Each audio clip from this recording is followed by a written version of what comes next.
وإذ قال لقمان لابنه وهو يعظه يا بني لا تشرك بالله إن الشرك لظلم عظيم وإذ قال لقمان لابنه وهو يعظه يا بني لا تشرك بالله إن الشرك لظلم عظيم.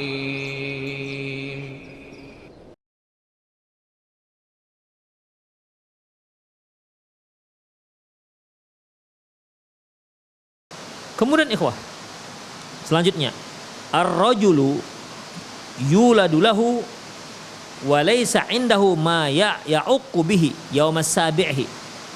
Ayyuma, ada seorang yang dia baru lahiran seorang anak, namun dia nggak punya dana. Dia tidak punya dana untuk mengakikahkan anaknya di hari ketujuh. Kemudian ayyuhuma afdal, mana yang lebih baik? Ayyastaqridha wa ya'uqqa anhu am yuakhir dzalika hatta yusir. Mana yang lebih afdal? Dia berhutang agar dia bisa mengakikahkan anaknya di hari ketujuh, atau dia tunda saja sampai kapan dia bisa, sampai dia punya uang. Setelah dia punya uang baru dia mengakikahkannya. Demikian. Saya ulangi ikhwan, ini pertanyaannya, ini seorang nggak punya apa-apa. Di hari ketujuh dia tidak punya dana untuk mengakikahkan anaknya. Dia tidak punya dana untuk beli kambing, tak punya kambing dan tak punya dana untuk beli kambing. Jadi bagaimana? Dalam kondisi seorang seperti ini, mana yang lebih afdol? Apakah dia berhutang ya supaya dia bisa mengakikahkan anaknya di hari ketujuh, ataukah dia tunda saja sampai dia mampu baru dia berakikah, mengakikahkan anaknya? Masalah ini ditanyakan kepada Imam Ahmad rahimahullah. Su'ilal Imam Ahmad rahimahullah hadza su'al. Imam Ahmad pernah ditanya pertanyaan ini. Beliau pernah mendapatkan pengajuan pertanyaan seperti ini. Fa ajaba biqauli. Lantas beliau memberikan jawaban, asyaddu ma sami'tu fil aqiqati haditsal Hasan an Samurata anin Nabi sallallahu alaihi wasallam. Sesungguhnya yang paling dahsyat yang pernah kudengar dalam masalah akikah yaitu hadis Hasan dari Samurah anin Nabi sallallahu alaihi wasallam, dari Nabi sallallahu alaihi wasallam, kullu ghulamin rahinatun bi aqiqatihi. Setiap anak itu tergadai dengan akikahnya. Setiap anak tergadai dengan akikahnya. Wa inni la arju in istaqrada ayu ajjilallahu lahu bil khalafi li'annahu ahya sunnata min sunani Rasulillahi sallallahu alaihi wasallam wattaba'a ma jaa'a bihi. Dan aku berharap apabila orang tersebut dia berhutang untuk melakukan akikah ini, aku berharap semoga Allah memberikan dia kemudahan untuk segera melunasi hutang tersebut. Karena apa? Karena dia telah menghidupkan salah satu sunnah Rasulullah SAW dan mengikutinya dan mempraktekkannya atau mengikutinya. Itu kata Imam Ahmad. Penulis mengatakan wadh-dhahir wallahu alam. Kata penulis, zahirnya Allahu alam. Maksudnya masalah seorang laki-laki itu ketika dia nggak punya dana di hari ketujuh, apakah dia hutang untuk akikah ataukah dia tunda saja sampai dia mampu. Zahirnya kata penulis wallahu alam, anna hadhi fi man ghalaba ala dhannihi annahu yastati'u radda hadzal qard bisababi min asbab yasar aw dhafara bil mali fi waqtil qarib. Zahirnya kata penulis, fatwa Imam Ahmad rahimahullah ini itu terkait dengan seorang yang dia punya keyakinan mampu untuk membayar hutangnya. Mampu untuk membayar hutangnya dengan satu sebab. Kadang-kadang kan begini ikhwah, kita berhutang dan kita sudah tahu kita mau bayar hutang kita pakai apa. Kadang-kadang ada orang yang punya rumah sewa, ya, di mana rumah sewa ini akan uang sewa rumah ini akan cair misalnya di bulan Februari, sementara ini masih Januari, ya. Dan di Januari ini bertepatan dia sangat butuh dengan sejumlah uang.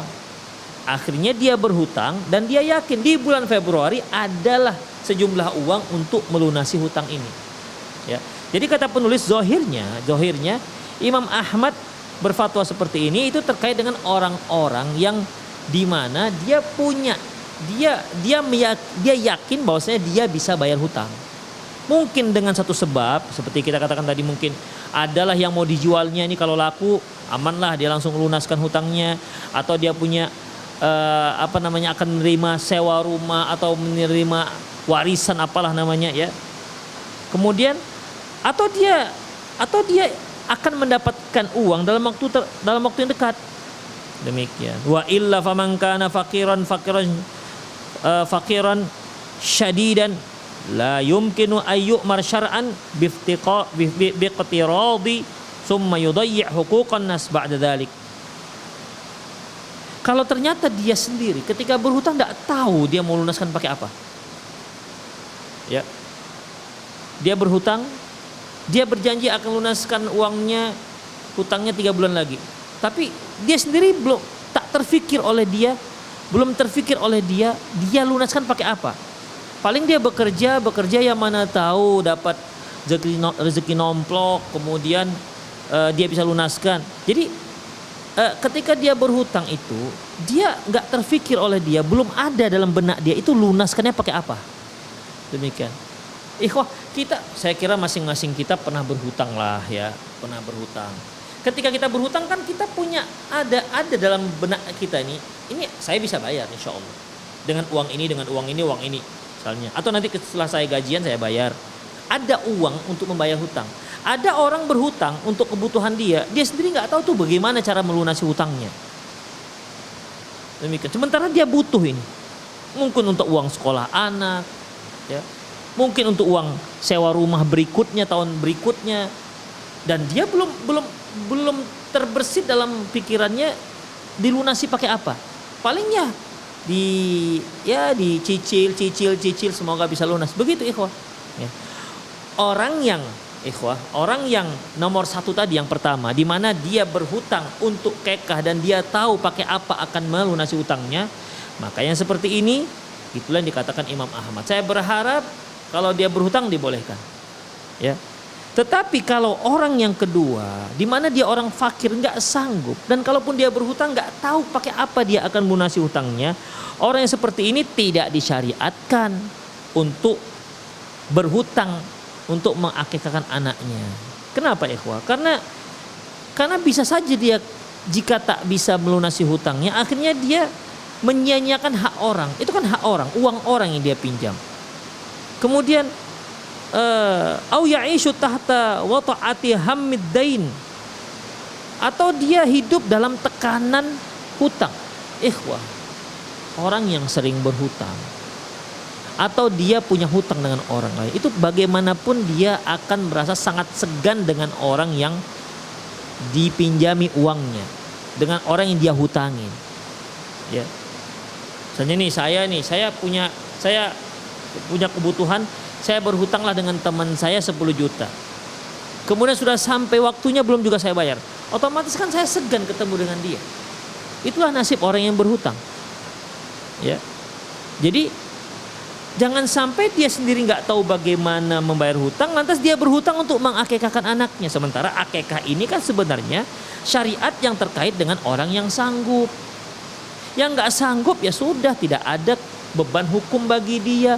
Allah akan maafkan karena la yukallifullahu nafsan illa wus'aha. Allah tidak akan membebani seseorang kecuali yang sanggup. Wa ma ja'ala 'alaikum fid dini min haraj. Allah tak jadikan agama ini itu menyusahkan kalian. Yuridullahu bikumul yusra wa la yuridu bikumul usra. Allah menginginkan kemudahan bagi kalian dan Allah tidak menginginkan kesulitan bagi kalian. Itulah agama Islam, ikhwah.